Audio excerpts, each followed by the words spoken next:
మా ఊళ్ళో ఒకడుంటాడు. ఆడు చాలా చిన్న వయసులోనే చాలా గొప్పోడయిపోయాడు. ఇంకొకడున్నాడు. ఆడేంటంటే, ఆడు ఉన్న తరగతి కంటే ఇంకో 2 సంవత్సరాలు ముందు చదివేస్తున్నాడాడు. విపరీతమైన టాలెంటెడ్ టాపరు. స్కూల్‌కి, కాలేజీకి అన్నిట్లికి. ఇంకొకడున్నాడు. ఏం చేత కాకపోయినా సరే ఇప్పుడు ఐటీ కంపెనీలో రూ. 1,00,000 జీతం తీసుకుంటున్నాడు. ఈళ్ళందరూ కాదు, మా ఊళ్ళో ఒకడు గేదెలు మేపుకుంటున్నాడు. ఆడి పేరు రాసుకోవడం కూడా రాదు. కానీ ఆడి పాల వ్యాపారం పెట్టి ఇప్పుడు లక్షల్లో సంపాదించేస్తున్నాడు. ఈళ్ళందరిని పక్క తోసే బాసు. అసలు అవతలోడితో ఎలా మాట్లాడాలో కూడా తెలీదు. అలాంటోడు పొలిటీషియన్ అయిపోయి ఏకంగా రాజ్యం ఏలేస్తున్నాడు. నీ కళ్ళెదురకుండా ఇంతమందున్నారు కదా రకరకాల కేటగిరీలో. మరి నువ్వు ఇంకా ఎందుకు ఆడెవడితోనో పోల్చుకుంటున్నావు? నాకర్థం కాక అడుగుతున్నాను. అంటే ఆడెవడో తక్కువ వయసులో ఏదో చేసేసాడు కాబట్టి, ఆడికిప్పుడు 16 సంవత్సరాలో, 17 సంవత్సరాలో వచ్చినియి. ఈ వయసులోనే ఆడు అద్భుతాలు సృష్టించేస్తా ఉంటే, 25, 28, 29, 30 సంవత్సరాలు ముడ్డి కిందకొచ్చినా సరే, మనం స్టిల్ ఏం చేస్తున్నామో, ఎటెళ్తున్నామో, అసలు మన బతుకులేంటో మనకర్థం కాకుండా తిరుగుతున్నాం అనేది నీ ఫీలింగు. ఒకటి చెప్తాను విను. కష్టపడేవాడు ఖచ్చితంగా గొప్పోడైపోతాడు అనేది నిజమైతే, కూలి పని చేసుకునేటోడి కంటే ఎక్కువ కష్టపడేవాడు ఈ ప్రపంచం, ఈ భూమండలం మీద ఎవ్వడూ లేడు. కానీ తను బాగుపడ్డాడా? ఇప్పటికి ఏ రోజుది ఆ రోజు తెచ్చుకుని రెక్కలు మొక్కలయ్యేలా కష్టపడి ఆ రోజుకి సరిపడా మాత్రమే సంపాదించుకోగలుగుతున్నాడు. పోనీ తెలివిగా, స్మార్ట్‌గా చేసేస్తే, స్టాక్ మార్కెట్‌లో ఇన్వెస్ట్ చేసేస్తే, లేదంటే బిజినెస్‌లు పెట్టేస్తే, లేదంటే బంగారం మీద పెట్టుబడులు పెట్టేస్తే గొప్పోడు అయిపోతావంటే, ఆ గుండు తాత డబ్బులెవరికీ ఊరికే రావు అంటాడు కదా! ఆయన తప్ప ఆ రేంజ్‌లో బిజినెస్‌లో డెవలప్ అయినోళ్ళు బంగారం బిజినెస్‌లో ఎవడైనా కనిపించాడా? లేదు. పోన్లే మన హైట్ బావుంది, పర్సనాలిటీ బావుంది, సినిమాల్లో ఇరగ్గొట్టేద్దాం, ప్రభాస్‌లో ఉంటాము అనుకునేలా అంటే, ప్రభాస్ లాంటి అందగాళ్ళు అంత హైట్ ఉన్నోళ్ళు బయట లేరా అంటే ఉన్నారు. కానీ ఇక్కడ ప్రతి ఒక్కడి పుట్టుకకి ఒక కారణం ఉంటది. నువ్వు దీన్ని భ్రమ అనుకో, లేదంటే మిత్ అనుకో, ఇంకోటనుకో ఏదన్నా అనుకో. నువ్వు మనిషిగా పుట్టినందుకు నువ్వు చేయాల్సిన కొన్ని పనులుంటాయి. ఆ పనులే నీ కర్మల మీద డిపెండ్ అయ్యి ఉంటాయి. ఆ కర్మే నువ్వు చివరికి ఏమవ్వాలనేది డిసైడ్ చేస్తది. అంటే ఏంటిప్పుడు కర్మ కాలేదాకా చేతులు కట్టి కూర్చోమంటావా? అని నేను చెప్పట్లా.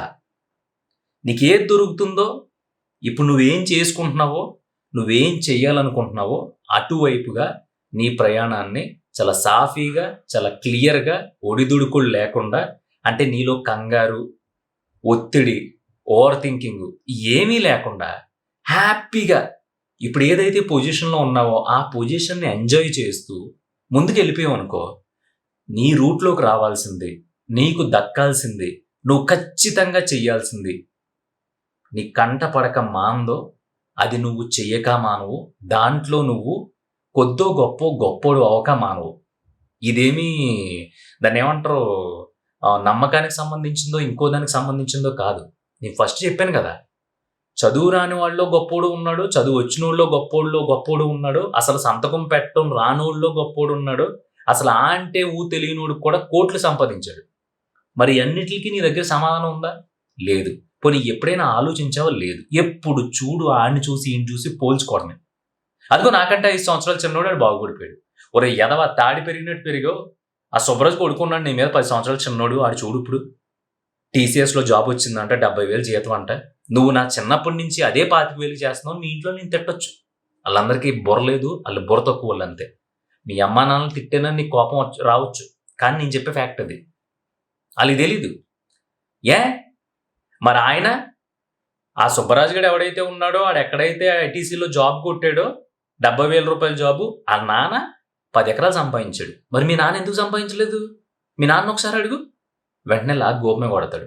ఎందుకంటే ఆయన దగ్గర సమాధానం లేదు. అవును.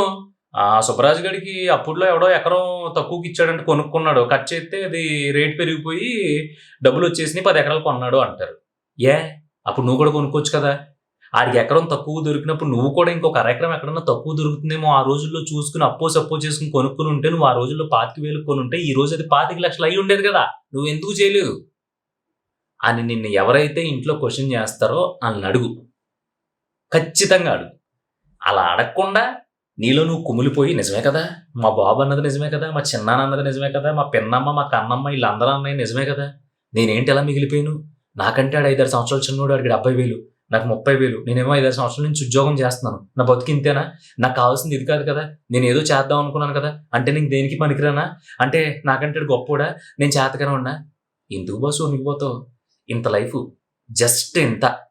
నీకు తెలియకుండా 30 సంవత్సరాలు అయిపోయినాయి. లేదంటే 25 సంవత్సరాలు అయిపోయినాయి. ఇంక మహా అయితే ఇంక 40 30 సంవత్సరాలు.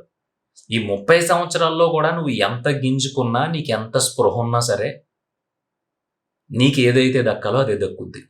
కానీ ఈలోపు సోమరిపోతులా ఖాళీగా కూర్చోకుండా, నువ్వు ఎటెళ్ళాలనుకుంటున్నావో అటువైపు ఎంతో కొంత ప్రయత్నం చేస్తా. ఇప్పుడు నువ్వేదైతే సంపాదిస్తున్నావో, ఏదైతే అనుభవిస్తున్నావో, దానికి గ్రేట్‌ఫుల్‌గా ఉంటూ, అంటే కృతజ్ఞతాభావంతో ఉంటూ ముందుకెళ్తే మాత్రం, లైఫు మందార పువ్వులు, మల్లె పూలు అన్నీ డెకరేట్ చేసిన పందిరి మంచంలా ఉంటది. లేదనుకో, రాత్రి మాటలు తొంగున్నా సరే కుంపట్లా ఉంటది. ఏం కుంపటి? మొక్కజొన్న పొత్తులు కాలుతారు చూసావా? దాని మీద పొత్తుని అటు తిరగేసి, ఇటు తిరగేసి దోరగా కాల్చేత్తాడు. అలాగే మనం రాత్రి బొంత మీద అటు తిరిగి, ఇటు తిరిగి దోరగా కాలిపోతూ ఉంటాం తప్ప, కంటి మీద కునుకుండదు. నీకు ఇంకొక రియలిస్టిక్ ఎగ్జాంపుల్ చెప్పనా? మా నాన్న అప్పట్లో పలానా జేసుంటే ఈరోజు అయి రేట్లు పెరిగిపోయి నేను అపర కుబేరుడిని అయిపోదును అని నువ్వు అంటున్నావు కదా!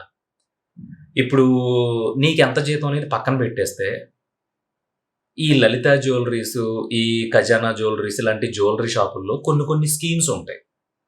ఆ స్కీమ్స్‌లో నువ్వు నెలకి రూ. 1000 నుంచి మొదలుపెట్టి 10,000, 15,000, 20,000 ఎంతైనా కట్టుకుంటూ ఎళ్తే 11 నెలలు కడితే ఇంకో నెల ఎక్స్‌ట్రా బోనస్ ఏసి ఆడి మొత్తం 12 నెలలకి నువ్వు ఫర్ ఎగ్జాంపుల్ నెలకు 1000 కట్టావనుకో, 11 నెలలంటే 11,000 కడతావు.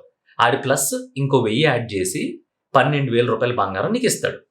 ఇది స్కీము. కదా! ఒక 2 సంవత్సరాలకి వెనక్కెళ్తే బంగారం రేటు నాకు తెలిసి ఒక 5,000 చిల్లరో, 4,000 చిల్లరో ఎంతో ఉంది.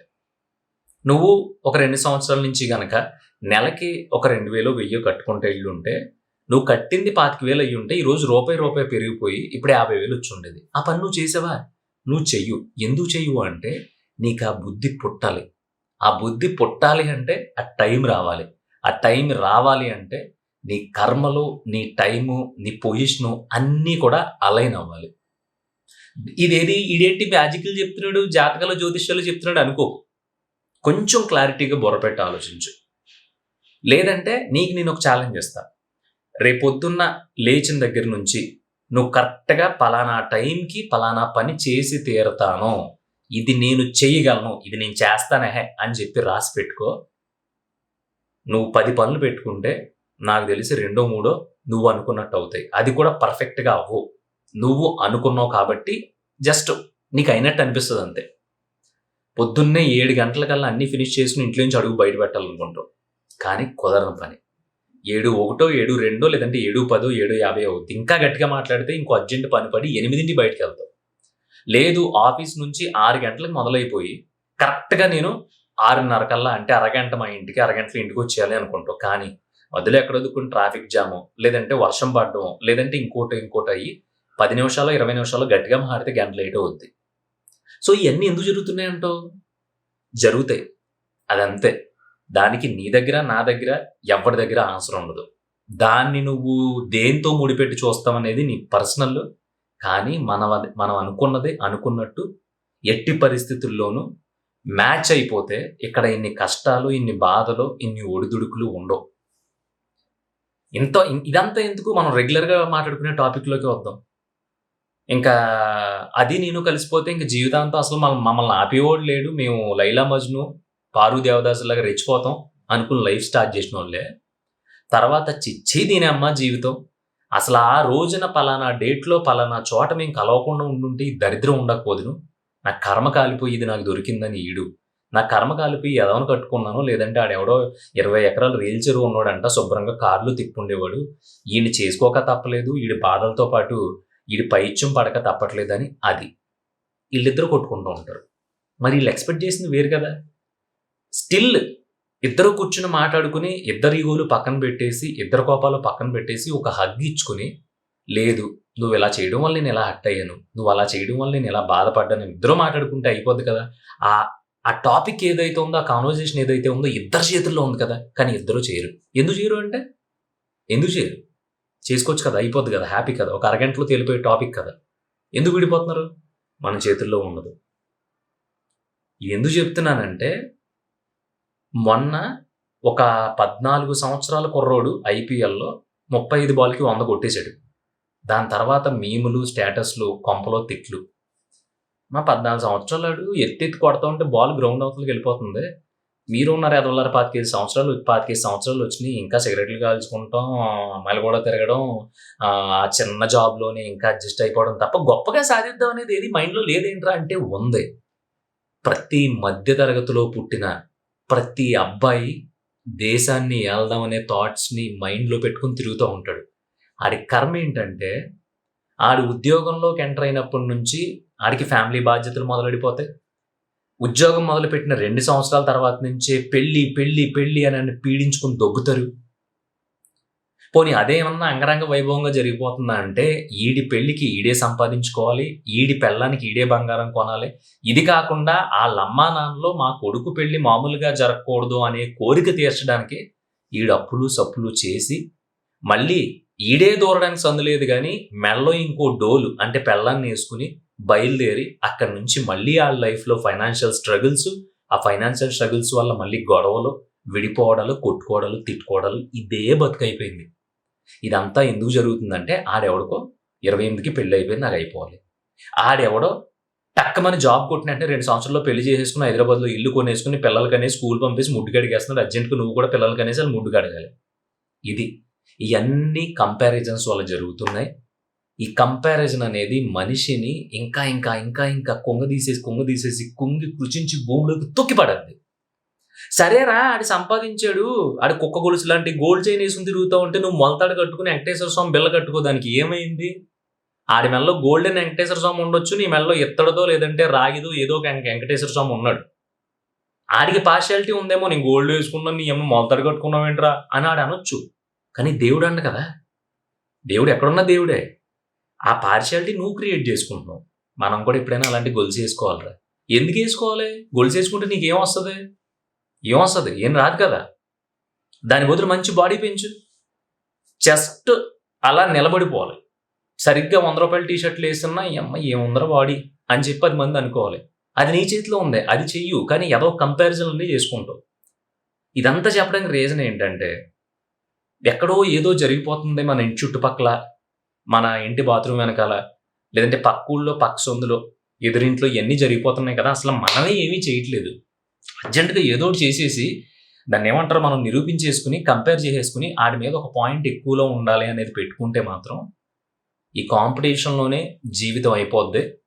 ఈ కాంపిటీషన్ పడి దీంట్లో ర్యాట్ రేస్‌లో పరిగెడుతున్నాం అని తెలిసేలోపు టైం అయిపోద్ది.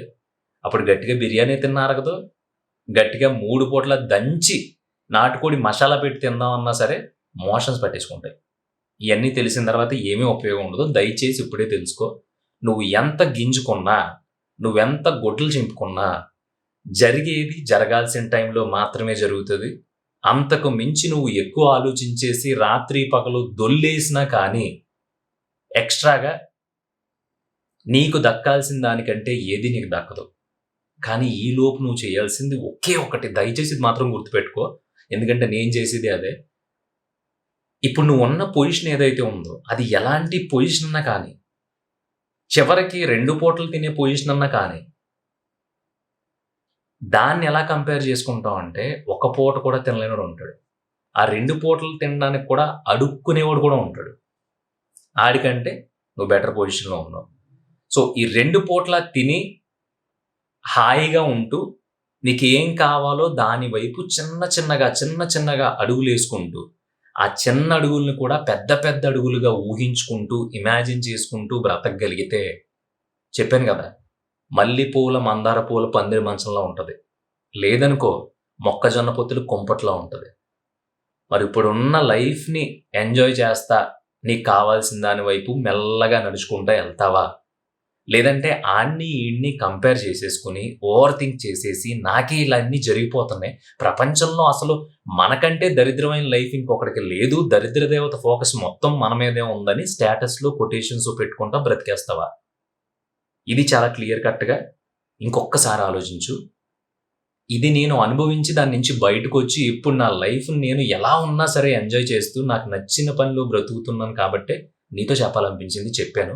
నీకు కూడా ఇంకొకళ్ళకి చెప్పాలనిపిస్తే ఈ వీడియో షేర్ చేయి. లాస్ట్‌లో లైక్ కొట్టడం మాత్రం మర్చిపోకు. ఎందుకంటే ఇది మనకు చాలా ఇంపార్టెంట్ కదా!